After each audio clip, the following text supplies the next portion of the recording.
Chief Bryant, you have news, you have an announcement that you'd like to make today, so we're going to start there. Okay, so recently we've had a couple of shootings that have occurred in the parks. You know, we're concerned about the safety, and we want to make sure that we know coming out of this pandemic that people are anxious to get outside. You know, the parks are going to be filled. They're looking for something to do. So what we've established is a parks detail. So we're going to be running a parks detail throughout the summer and throughout the Labor Day weekend throughout, and we'll determine at that point whether or not we need to continue it. But the parks detail will consist of officers. They're all bike trained, so they'll be out there and they'll be engaging the people in the parks. They'll be engaging, obviously, surrounding areas, doing enforcement, ensuring the safety of the people to make sure that they're able to have fun without being concerned of issues or violence that may occur. This parks detail will run from 2 p.m. to 10 p.m., but those hours will be flexible, so they may vary and change as it occurs, as it goes along. And the whole point of that, again, is to ensure that there's some safety and some security measures and making sure that people are able to have fun and go out and enjoy themselves, especially our youth. And so how many people are on the parks detail? That can range anywhere from 25 to 35 at any given day. You know, obviously there are leave days and vacation time to be concerned about, but we're putting a nice healthy number of people on the parks detail. We know that there are approximately 170 parks proper in the city of Columbus, but we're going to be focusing on those parks that obviously are of a concern to us and the parks that have large numbers of crowds. So we're going to make sure that we do that. And in addition to that, we have our command staff. We created a chief duty officer detail, and that consists of a commander working every Friday, Saturday, and Sunday.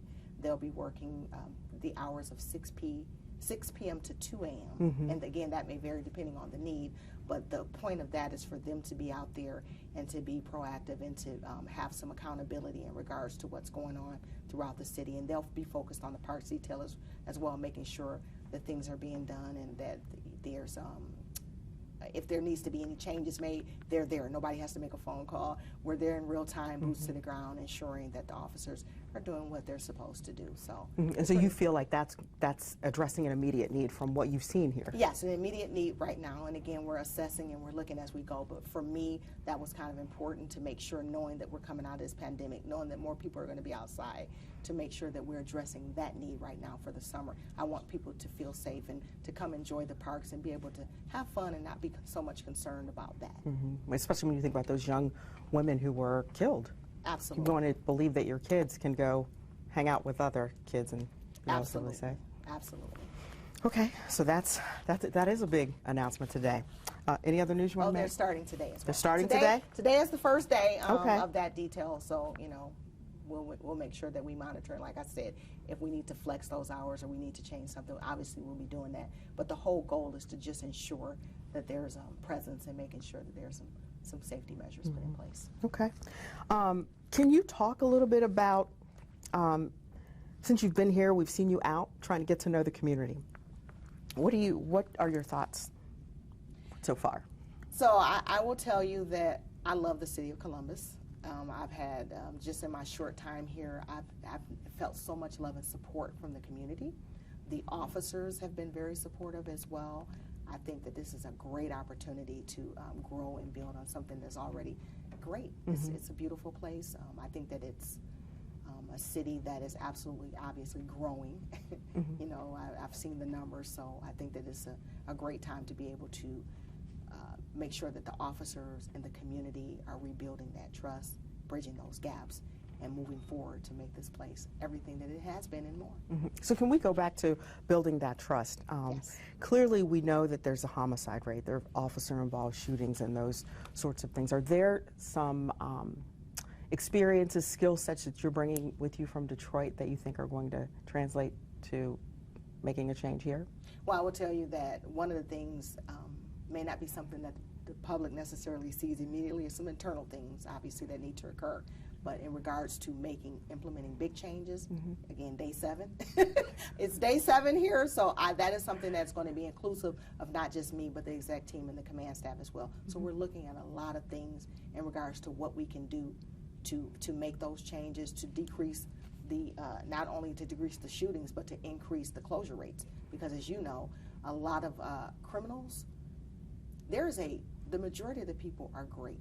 The majority of the people want the same thing. They want to have a safe city. They want to be able to enjoy their summers, to go outside and not worry about anything. You have a small group of people that are not so great. So we want to focus our efforts in ensuring that we address the criminals and address those concerns and get them off the streets. So a big part of that is the closure rate. It's important to be able to get those closures and be able to get those convictions, and so that we don't see a person that may have otherwise have been off the street reoffend. So it's important that we look at that across the board. So we're not only looking at reducing the amount of crime that's occurring, but also increasing our closure rate to be able to get those people off the streets as well. So we've seen the homicide rate spike here in Columbus, and so there's a lot of reporting on that sort of thing, including, you know, that we're far ahead this year than we were last year. Coming from Detroit, what's your sense of where we are and where you'd like to see the city go? Absolutely. So unfortunately, that's been the trend across the nation. They've all seen an increase in their violent crimes. A lot of people are attributing that to the civil unrest or to COVID. Yeah. Some of that may be true. So I am concerned, obviously, with the increase. So one of the things that we're doing is we're focusing on those specific areas where the majority of the crime is occurring, and trying to figure out what we can do to address those issues. Again, working with my team, we're looking at all that right now. So I can't speak to specifically what we're doing, but just know that we are absolutely looking to address those issues. Can you say the areas? So we're looking at a lot of shootings that are occurring in Zone 3. We're looking at a lot of shootings that have been occurring in Zone 2 as well. So we're focusing our efforts on that, but we also are very mindful that we're not going to ignore the rest of the city. So obviously we have a task ahead of us to not only address those specific areas where the violent crime is increasing, but also continue to address and service all of the city of Columbus. So you have your strategic plan that you're still trying to put together? Absolutely. Okay. Can you talk about your training that you have to do for OPATA? Where are you with that? Absolutely. So the OPATA training that has to occur is very specific to the majority of Ohio laws and revision. So it's not an all-inclusive training. Obviously, coming from the city of Detroit and being trained, I have MCOL certification, which is Michigan. So a lot of that in regards to Ohio law did not transfer over. Not a lot of it. Out of 760-something hours, we're talking 170. So not a lot of it. So I have to obviously take those classes to ensure that I'm up to date and up to code with Ohio laws and the things that Ohio requires that wasn't necessarily, that may be different from Michigan law. So as I'm running the city, as I'm attending meetings, as I'm doing all the things that I'm doing, in addition to that, I also have to fit that in and make sure that I am following that policy and procedure as well, and doing the things that I need to do to make sure that I get that certification. And we've certainly covered the first that your hiring represents. First black female, first outside chief of police. What other sort of first are you going to create for yourself in this role? Well, that's a good question. I will tell you that this opportunity has been immense for me. I think that one of the things that I definitely want to do is be able to make sure that the Columbus Division of Police is a role model. I know that the police department in its past has been extremely instrumental in doing a lot of things. The CALEA certification is huge for the police department. You know, a lot of departments across the nation, they don't have that certification. So we already know that there's a high standard of excellence here. So I want to continue to build on that and go down that road to ensure that the Columbus Division of Police is looked at as a high standard of excellence. We're already doing a lot of those things, but just rebuilding the trust and bridging those gaps that we have to in the community, and ensuring that that transparency is there with the department, you know, with the officers, with the community, you know, with the outside world, and letting them know that we have nothing to hide. We're going to support our officers to the fullest, but we're also going to hold them to a high standard of excellence. So moving forward, I'm just looking forward to being able to tout us as the best and the greatest police department in the entire nation. So with that said, where do you start with a division where there's a lot of anger and frustration and mistrust? And hey, you came from the outside. Where do you start there? Oh, well, I have to earn their trust. As a outsider coming into their division, it's crucial that I earn the trust of the officers that work with me, and I've been doing that. A lot of conversations, a lot of honest conversations, a lot of inclusiveness, including them in decision making, you know, finding out what their expectations are of me, letting them know what my expectations are of them, having those conversations, including them in decisions, so that they don't feel that I'm coming in and just trying to dictate, because that's not what I'm trying to do. Obviously, they've been here a lot longer than me. A lot of them have some really great ideas. So I've been able to talk to people, get some of their ideas, and we're looking into implementing some of those ideas. And I believe in giving credit where credit is due. So if an officer gives me a great idea, whether it's a sergeant, a lieutenant, a commander, I'm going to give them credit for that idea. And if it's a great idea, we'll talk about it as a team, we'll build upon it, and we'll implement it. Can you tell me any idea yet? So I'm not going to talk too much about ideas in regards to that. Again, day 7. Oh, I know it's day 7, but you know. Day 7, Gotta so, yeah, so, but the conversations are being had. I actually just met with all of my commanders this morning, and we had some really great conversations in regards to some of the things that they want to see going forward in the division. So I'm excited about that, and a lot of one-on-ones, meeting with people, getting to know them, their personality, their skill set, determining if they're in the right seats. You know, we have some talent on this department, so we want to make sure that we utilize that to the best of our ability. Can you talk a bit about something that just people in Columbus have dealt with? We saw this play out with demonstrations in the street. Driving while black, DWB, everybody knows what it means now. It really took center stage. You bring a bit of a different perspective to that in the view of a lot of people, because you're a black woman. So what's your best advice to, you know, parents like myself and others? What should we be telling our children about DWB? It's funny you would mention that, because I have 2 sons, a 19-year-old and a 21-year-old. And my sons, I've had to have that conversation. You know, that's the reality. I've had to have that conversation with them, because as a mother, I understand that, you know, and I understand that one of our biggest fears as parents anywhere is making sure that our children make it home. Yeah. Make it home. So what does it look like when you say it? What does your talk look like? How different is it from my talk? I don't know how different it is from your talk, but what I will tell you is that I tell my sons, who are they're very good men. They're very respectable. They're very, very good men. But at the same time, they're young. You know, and we know as teenagers, especially African-American teenagers, we can be expressive and we talk with our hands. And I just say, listen, I just need you to understand that if there's a concern or issue that you have, if you're pulled over, I don't want you to react. I want you to, you know, comply in regards to, you know, if they ask for your license, they ask for your registration or anything like that. And if there's anything out of concern, you let me know. And as a parent, you know, we can address those issues, but I need you to make it home safe to me. So that is a conversation that needs to be had. But on the flip end, being a law enforcement officer and having the concerns, making sure that my officers make it home safe as well too. Because unfortunately, there are a lot of statistics that show that officers on traffic stops, it can be dangerous for them as well. So making sure that they know from that perspective what they should be doing, staying astute and keen to the things that are going on around them and their surroundings, and making sure that they're vigilant.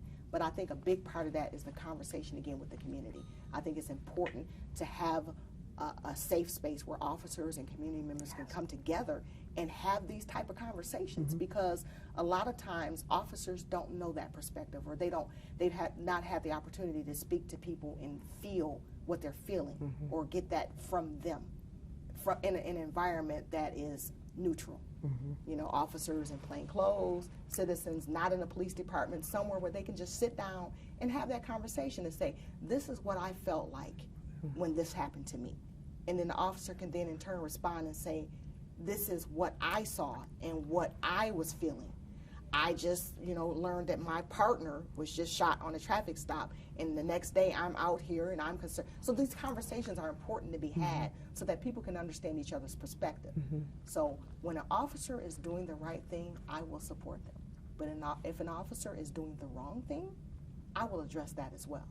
So I think it's important, again, when we talk about holding people to a high standard of excellence.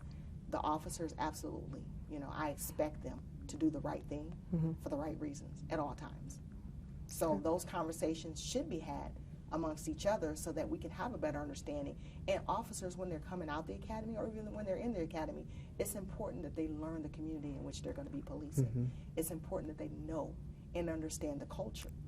So I think a big part of that is for them to learn that as well, because then if they know the children in the community, if they understand the culture, if they understand some of the slang or the terminology or even the hand movements and things that we do, it won't be as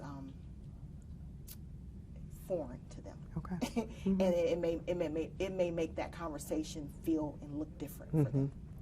Do your sons give you any advice for dealing with some of the situations you're facing? A lot of these crime victims, perpetrators, are their age, young black men. Yeah, we have conversations all the time about what the young people are saying about police. There's a lot of mistrust for police officers in the community, amongst young people in the community. That's clear. And that's why it's important to focus on our youth and make sure that those conversations and those interactions with law enforcement are positive and not just always a response. So you can't always just talk to youth because you got called to a police run, or talk to youth because you ran across them in the street doing something, you know, illegal. You need to have those conversations on the front end. You need to get to know them. You need to be in their schools. You need to be in the community. You need to find out, you know, if you run across somebody, oh yeah, that's Mike. I know Mike. You know, Mike's not doing anything. Mike is da-da-da. You don't have that feeling of angst when you run across them because you know the community, you know the players, you know the young people. So those conversations should be had on the front end in regards to getting to know your community. I think that's going to make a huge difference. What about, what about a year from now? How will we know that Chief Bryant has come to Columbus and made a difference?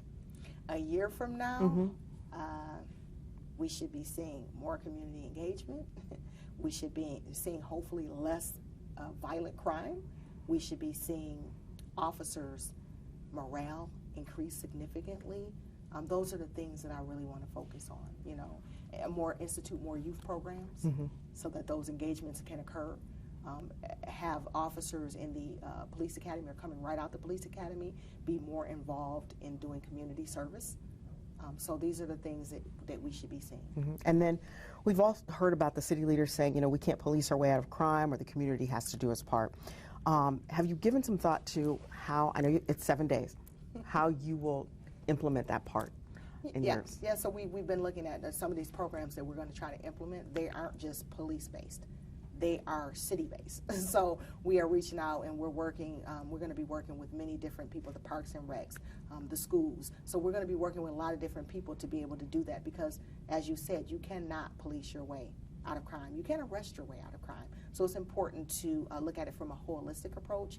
And when you're dealing with a youth that has some issues, even in the schools, it's not just enough to go in there for 1 hour, teach something, and okay, we've done our part and we leave. No, because then you're taking this child who you may have had some impact on, and if you're sending them back into a toxic environment, maybe at home, what have you done? So we have to address everything. Are we looking at whether or not there's issues in the home, whether or not there is unemployment issues? Is this a single parent that doesn't have an opportunity to spend a lot of time with their child? What can we do as a community to make sure that we are looking at everything for that child and for that family to be able to create an environment that's going to, you know, be conducive or be positive? 7 days in, still here? You still all in at Columbus? I'm still here. 7 days, but I'm still here.